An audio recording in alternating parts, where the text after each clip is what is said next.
Hey guys, it's me. Today I'm going to be talking about the 1983 classic Sleepaway Camp. Um, this movie I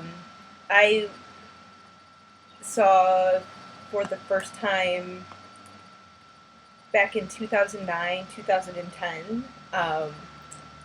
Knowing the surprise ending, kind of like the twist at the end. So, any of you who have not seen this movie and maybe you want to check it out first, especially if you don't know the ending, stop watching this video right now.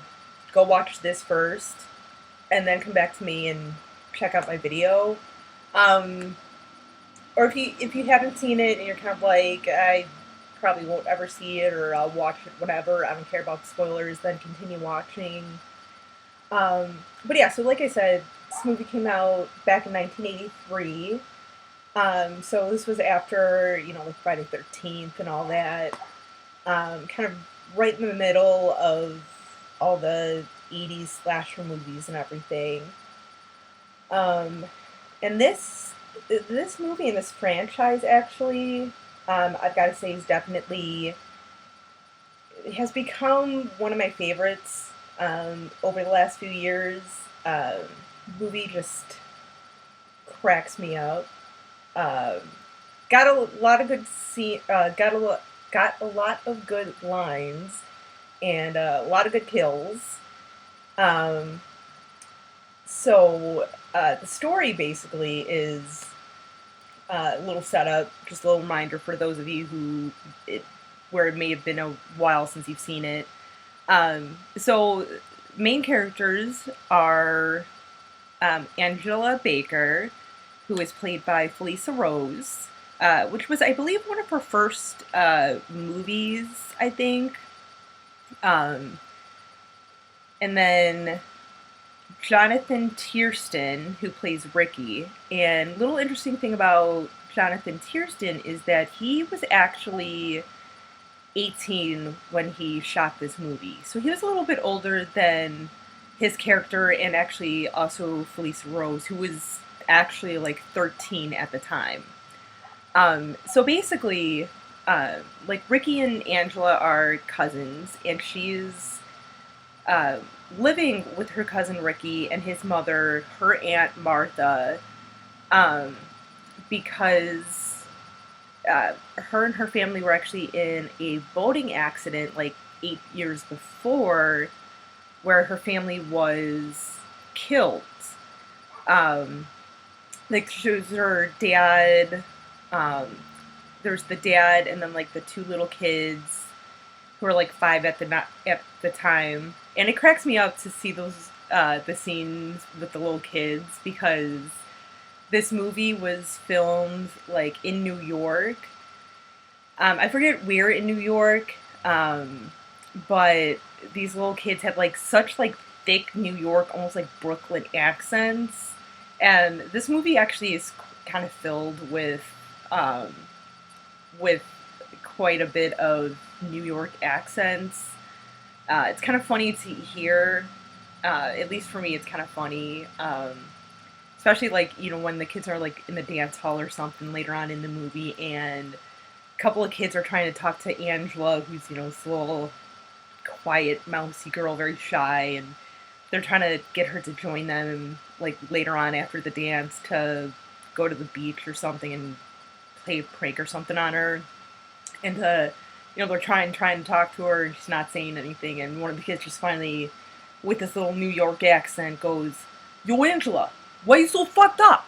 Why you so fucked up?" It cracks me up. Little things like that about this movie that crack me up. But anyway, going back to the little kids and their dad. So it's them, and then the dad's partner, who was like not in the boat with them, but was kind of away, like on the beach or something. So the dad and one of the kids ends up like getting killed in this little boating accident that was caused by like a camp counselor and two campers. And then it goes forward 8 years later, where we see Angela, we think that, Angela, the little girl, survived the accident and everything, and she's living, like I said, she's living with her cousin and her Aunt Martha, who um, Aunt Martha is a character unto herself. Very a very kooky aunt, just not all there. Definitely not playing with like a full deck of cards. Just she just is like, oh dear, oh that just won't do. Just very, very, very strange aunt to have. Just very strange individual. And Martha, why you gotta be so fucked up? Why you gotta be so fucked up? Um, so she's getting them ready to go to camp and everything, and then she is like, oh wait, I gotta get your little physical forms and everything, and says like, oh yeah, I filled them out and everything, but don't tell anyone where you got them from. And audience seeing that's kind of like, well, if they know that you're a doctor, if the camp knows you're a doctor, why does it matter if they know or not that you filled out their forms? Like, we're a little like, it's a little weird. But yeah, they go to camp, and like Ricky, it's kind of told that Ricky's been there at least 1 year before. I think like the summer before, he was there at least one other time. Angela, on the other hand, it's like her first time going to camp, first time away from like her home and her family. Really her aunt, I guess, because it's just really her, Ricky, and her aunt together. And so we kind of see Angela, like I said, Angela is just a really shy character. She's really shy, but it's kind of easy to just chalk up her shyness to like, maybe she's still reeling from the horrible accident that she survived years before, in combination with going to camp for the first time. She doesn't know anyone except for her cousin, but she's there with Ricky, getting off the buses, and they run into Ricky's friend Paul, who they became friends like the year before, whatever, good little buddies. And Paul, who kind of develops a little crush on her, a little summer romance, and tries to genuinely be nice to her, and tries to make her feel welcome and stuff, especially with him and Ricky and stuff, make her feel part of the group. And it seems going along, like it seems like Angela sort of is feeling the same way too. Meanwhile, she's also getting picked on at the same time by these other campers and stuff. And we're kind of led to believe that it could be all these killings that start going on that seem to happen right after something happens to Angela. Like, something happens to Angela, and usually Ricky and Paul are there, and we're kind of led to believe that maybe Ricky is the one responsible for these killings, for a couple of reasons. Because he always seems to be like, he's definitely very outspoken, much more outspoken than Angela, obviously. And once again, he's protective over his cousin. He's kind of looking out for, almost like a pseudo big brother, kind of protecting his little sister type thing. And so we're kind of led to believe like maybe he's the one maybe killing these people. Like the first kill at camp was this cook who kind of lured Angela into the walk-in pantry or whatever, and you see him start like undoing his belt or whatever to take advantage of Angela, and then he kind of walks in right at the right moment before anything happens, kind of throws a fit and the kids run out. And then literally, like, the next scene, the cook gets, like, a ridiculously huge pot of boiling water, like, dumped on him.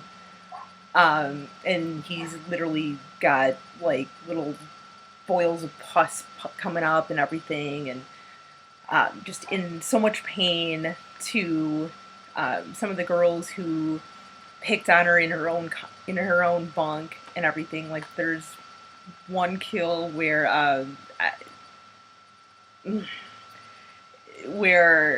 you see one of the campers. You can't really see their face, although on, like, the Blu-ray it doesn't really hide the face as much anymore, so it kind of further pushes that it could be Ricky doing this. But literally, girl gets her face, like, covered by a pillow, and then she was, like, curling her hair or something, so the curling iron, which is still on, is right next to her, and you see the hand grab it. In the shadow, you see it open up, and then goes right into her lady parts.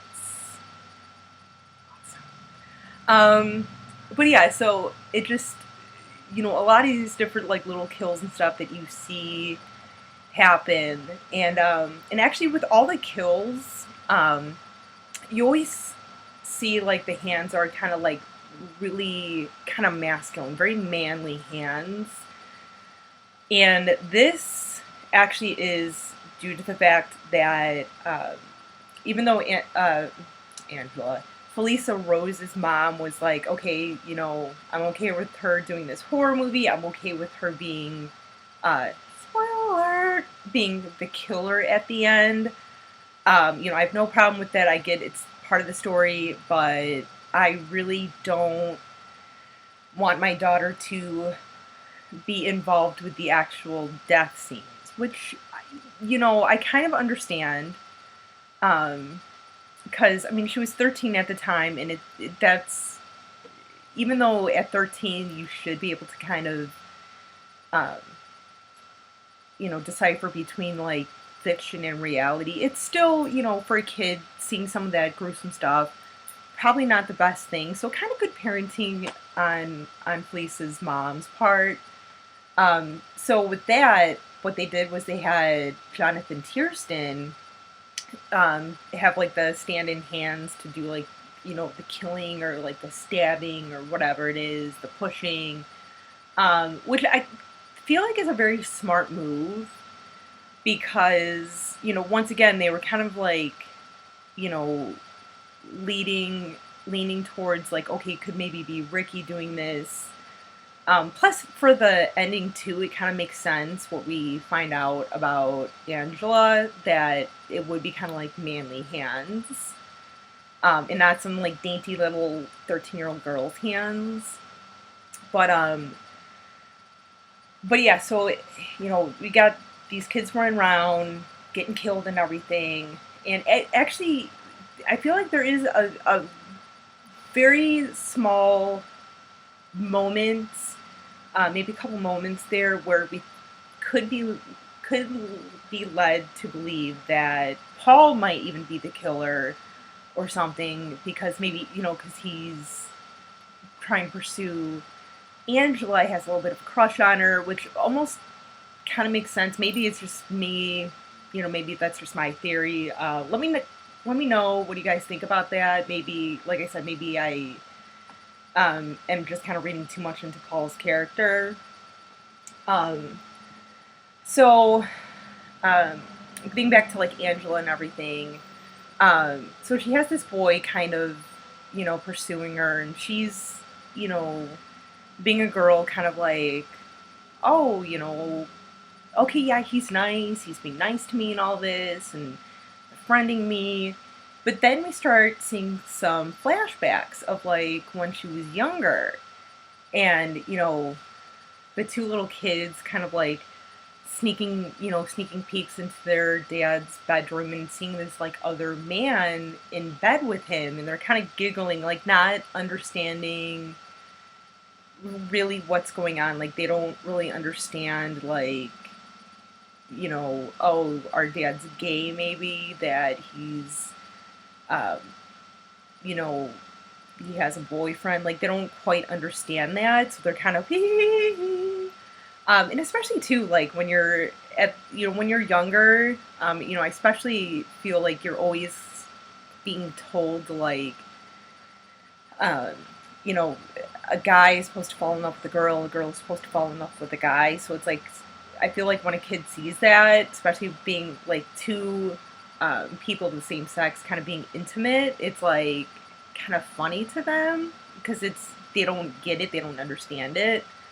But you know, then we kind of see her being a little like, like Paul goes to like grope her or something, or like open her shirt, and we see she's like, oh no, no, no. We just think maybe, okay, she's 13, she's kind of uncomfortable, not a big deal. But then, towards the end, when like Mel finally kind of takes down Ricky, being like, oh, you're the one killing all these kids, and literally beats up this little like supposed 13-year-old kid. And so Ricky's laying there, and then Mel goes to go tell someone like, oh, I got the killer, and he walks into the uh, bow and arrow range and literally gets an arrow right through the throat. Which I'm convinced that scene was stolen from the first Friday the 13th. Just saying. But yeah, he gets the arrow through the throat, and before he gets that, and you can actually see like a little bit of like Angela's like arm and like a little bit of her shirt that she was wearing. He's like, oh, it was you. It was you. It can't be you. And that's when we realize, oh, it's Angela who's doing this killing. So Mel gets killed. I told you guys this was gonna have spoilers. So he gets dead, or he gets dead. He caught death and died, I guess. I'm trying to say. So he dies, and then Angela went back to like the little waterfront to go meet Paul, like she told him to do, and so they're there, and Paul's like, oh, I didn't think you were gonna show, and Angela tells him, she kind of turns around, so her back's towards him. She's like, just kind of almost in like a trance, like, take off your clothes, take off your clothes. And then, has a couple of flashbacks and everything to when she was younger. And we kind of start to get the truth, but you're still kind of like, wait, what? Like there's the two little kids that were on the boat, and like, so like the brothers like sitting there pointing at the girl, kind of assuming that the little girl is obviously Angela, because Angela's a girl, and the boys kind of like sitting there like this, and we're kind of thinking that like maybe maybe the reason why she's so so fucked up, Angela, why you gotta be so fucked up, is maybe because she feels guilty, like, oh, my brother passed away, maybe it should have been me, or, why was I the only survivor? And then, it goes to Aunt Martha kind of like showing this little kid clothes and everything, like, oh, isn't this a pretty dress? Oh, isn't that a pretty dress? Oh, I'm gonna name you Angela and everything. And you're like, oh, okay. And then it cuts back to Angela literally like sitting there naked on the beach, and with like Paul laying there naked too, and she's kind of humming, kind of just whatever, and holding and like stroking Paul's head, and like singing and everything. And it looks like Paul's kind of like smiling, like, oh, maybe, they did something or whatever. And, so two of the counselors are coming because they're all like, oh my God, all these kids are dying. We gotta rescue the rest of them. So they come up to the, beach, and, Angela just kind of out of nowhere gets up, turns around, and has this like crazy look on her face, and the counselors are like, like, you're like, why are they like freaking out? What's the deal?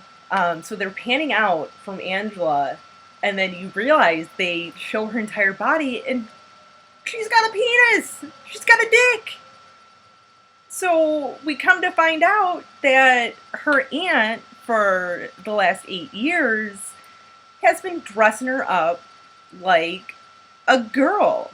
Basically because she already had a son, she wanted a daughter. So, kind of against Angela's will, her aunt has been dressing her up like a little girl, which is just so weird. Like, it's like something's not right with someone when you're making a child dress up like the opposite sex. And it's, and at least for me, I feel like at the end you just feel like, oh my God, like that poor kid had to dress up like a girl all his time.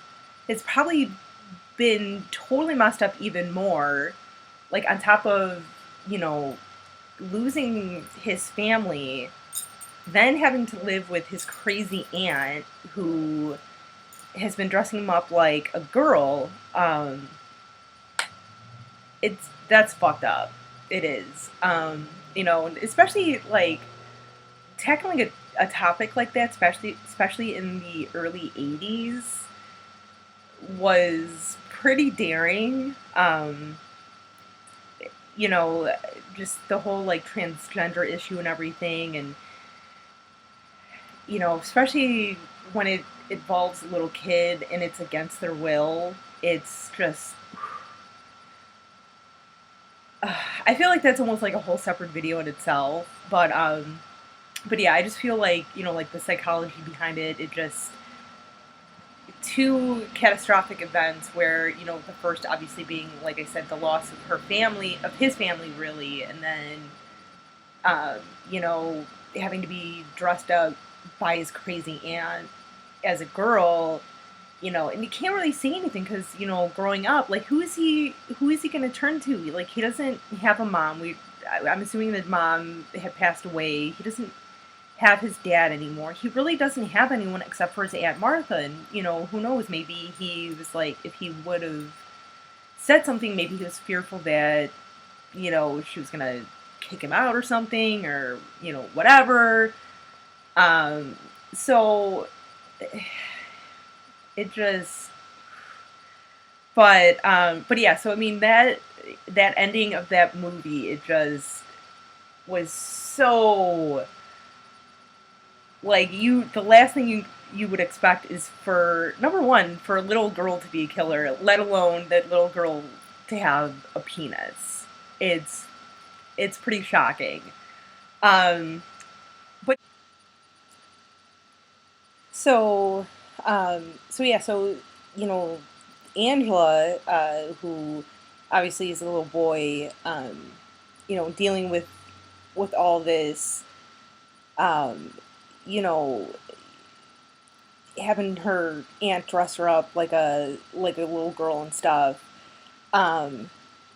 Plus at that age where, once again, keep in mind the, character was 13, and, really that's, when everyone sort of is kind of maturing and starting to get feelings for either the same sex or opposite sex. Usually a lot of times it's the opposite sex, kind of going back to earlier in the movie where, where growing up, it always seems like, everyone's always telling us like, oh, little girls are supposed to fall in love with guys, and guys are supposed to fall in love with girls. um, was probably kind of conflicting with Angela because, you do, have, you think back to, when she was little about, her dad having a partner and everything. And like I said earlier, like, the two kids would kind of like be giggling, like, hee, like, not understanding really what's going on. And with being at camp and everything, with this, um, boy who is, you know, flirting with her and kind of maybe pursuing a little romance or something. But she's got the secret of like, wait a second, like I'm a boy. I'm really a boy, but you know, if I'm a girl, I'm supposed to be attracted to boys, but I'm still a boy. Like, does that make me gay? But maybe it makes me straight because, I'm pretending to be a girl. Just kind of like a lot more confusion for Angela, and maybe, you know, I don't know, just being very sort of confused. It's a confusing time for most kids because, that's when we're all really kind of coming of age. And like I said, kind of starting to notice things in people that, like, maybe certain qualities, or noticing, like, oh, that, so and so is cute and all that. But, with Angela, that character, there's so much more confusion because, like I said, at the end of the day, she's kind of thinking, wait, I'm really a boy. I'm not really a girl. I'm just pretending to be a girl. What, is kind of confused in what to do in this situation. Like, should I say something? Should I, I'm not supposed to say anything about this, but you know, this boy thinks I'm a girl. So it just, I think it adds a lot of, a lot more pressure, um, a lot more stress and everything to Angela, which maybe, who knows, maybe is why at the end of the day, she kind of ends up snapping and is taking revenge on people. It's like that's the only way that she knows how to deal with things. But yeah, so it's very, I think this movie kind of says a lot about, anyone kind of going through something just really weird and difficult like that. But yeah, poor kid, like, just so confused, and her Aunt Martha's not helping in, unconfusing her. Um, so, but yeah, so anyway, so, you guys, if you haven't, watched this movie in a while, go watch it. Go watch it, and, give me a little, like, like or something, a little thumbs up. Let me know you guys are watching these videos. And if you guys have anything to add or anything, or, maybe want me to talk about something a little more in this movie, let me know. Maybe do a little comment, or, send me a little video or something. Because, I'd like to hear what you guys say. I always am interested in hearing what people think about some of the movies that I might like or might not even like. So yeah, so till then, you guys, stay classy and sassy.